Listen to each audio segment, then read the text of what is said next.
Salah satu mandat yang juga diberikan Presiden Jokowi ke Kementerian Pertahanan adalah soal pembangunan food estate atau lumbung pangan. Proyeknya kemudian gagal. Singkong yang dihasilkan tidak sesuai dengan harapan. Ada salah satu pejabat Kemenhan, Pak, yang menyebut mangkraknya program itu karena ketiadaan anggaran dan belum siapnya regulasi pembentukan badan yang diperlukan. Jadi sempat ada statement itu keluar dari anak buah Pak Prabowo. Pertanyaan saya kemudian, apakah memang ini tidak masuk dalam perencanaan sebelumnya? Karena kan bagaimanapun bencana lingkungan akibat pembukaan hutan itu tidak bisa dihindari, Pak Prabowo. Yang saya pelajari yaitu masalah birokrasi kita sering menurut saya kurang disiplin. Menurut Bapak program ini masih perlu dan layak diteruskan walaupun melihat berbagai konsekuensi yang kita temukan. Begini Bu, setiap proyek pembangunan pasti ada konsekuensinya. Yang jadi korban rakyat, Pak. Yang jadi korban rakyat, Pak.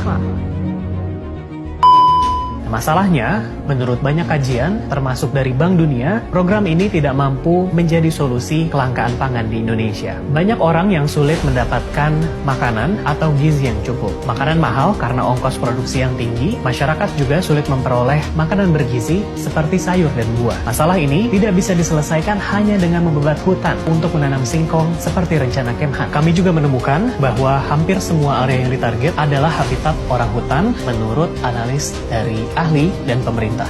Lalu, siapa yang diuntungkan? Kami menemukan sebuah perusahaan tanpa rekam jejak yang jelas, Agrinas, yang memegang peran kunci dalam program lumbung pangan Kemhan ini. Siapa yang memimpin yayasan tersebut? Menteri Pertahanan Prabowo Subianto sendiri, dibantu dengan sejumlah perwira. Sementara manajemen Agrinas didominasi oleh politisi Partai Gerindra, partai yang dipimpin Prabowo dan juga lingkaran terdekatnya. Di antaranya adalah 3 pemuda yang disebut Kesatria Jedi Prabowo yang membantu Prabowo dalam kampanye Pilpres kemarin. Menurut para ahli, ada konflik kepentingan ketika Menteri Pertahanan memiliki kendali atas sebuah perusahaan swasta. Perusahaannya mencoba meraup untung dalam program lumbung pangan yang diawasi oleh Kemhan sendiri.